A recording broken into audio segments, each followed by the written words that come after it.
Minister.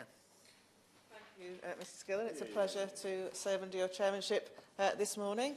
And it's a great pleasure to respond to the debate moved by my honourable friend, the member for Weston-super-Mare. He has been very fortuitous in securing this debate on low-cost housing the day after the White Paper was published. However, rather disadvantaged by the fact that the Minister's so busy selling the White Paper that he's got to put up with a reply from me, but I will endeavour to answer the points he's made. I think the tone of this debate, frankly, has been a bit miserable, in truth, because what my honourable friend has done is he's actually come with a proposal to expand the supply of housing. We all know that the supply of housing is the biggest challenge in terms of delivering low cost. The reason that houses become less and less affordable is because we haven't been building enough houses, period. And so what we need to do is really look at what we can do to unlock a bigger supply of houses. And that's what the White Paper is all about. And I could happily trade statistics with opposition members about all this, but the reality is we have not been building enough housing in this country for decades. And there are many reasons for that. Some of them are planning, some of them are public opinion, some of them are finance, some of them about land prices. But what is clear is that our housing market is broken. And I don't think we should be ruling anything out to fix that, because we have a real problem in terms of fairness for everyone in society and the ability to live in a decent home that they can afford, that we in government as politicians should be seeking to deliver. And I think that's where my honourable friend has it in a nutshell when he comes with a proposal which could substantially unlock more housing. But in listening to him and in listening to the reaction to his remarks from honourable members, I think what he's highlighted really is a massive cultural prejudice against building up rather than building out. And there is a reason for that, and he alluded to it in his remarks. You know, we were very badly let down in the 60s because that was the zenith of building up, not out. But we built the buildings which were ugly and unpleasant and became unpleasant places to live. And that is really in people's minds when they start thinking about high-rise housing development. And I have it in my own constituency where we're on the border of London, so you know, we have a substantial need for new houses. We also have a substantial amount of brownfield land. We have a substantial amount of greenbelt. And it won't surprise honourable members to know that we get a lot more planning applications for housing on greenbelt sites because, as we all know, it's cheaper to build there. But we're also on the river. And if there's one place where high-rise developments would work, it is on the river.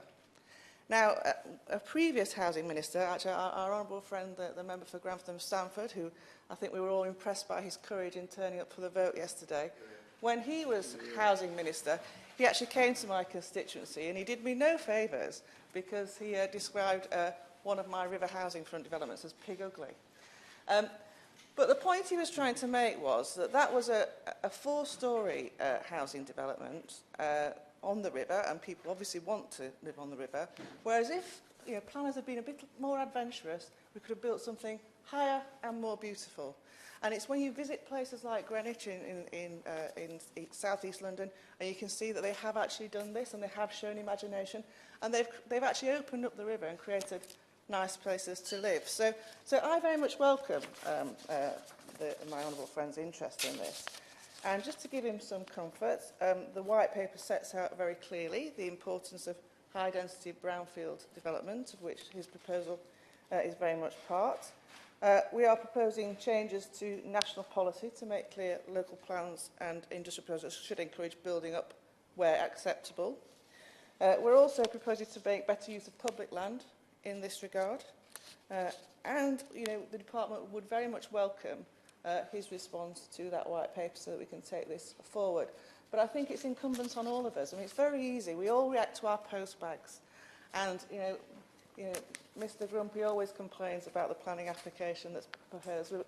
We have a role now, because this is such an important issue. We have a role to actually sell what will really deliver more houses. So I do encourage my honourable friend to make his submission as robust and as forthright as he wishes.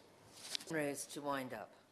Mr Gillen, thank you very much, and I'd like to extend my thanks to everybody who's participated in this debate, and particularly to my honourable friend the Whip and Minister for responding so constructively and helpfully. I should just perhaps mention the timing of this debate has been slightly fortuitous, as my honourable friend mentioned. As everyone here will appreciate, you put in for these debates and you have little control over precisely when your name comes up to achieve them. So I had no idea that this was going to be 24 hours after the Housing White Paper.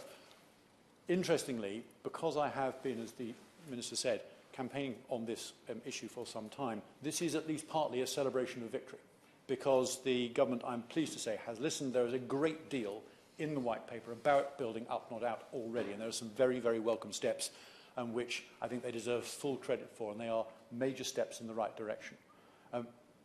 Therefore, my proposal, my modest proposal, as the honourable lady on the Labour front bench mentioned, is a final flourish, a final capstone, a residual step to make sure that it is done, and that it is done well, and it is done fully rather than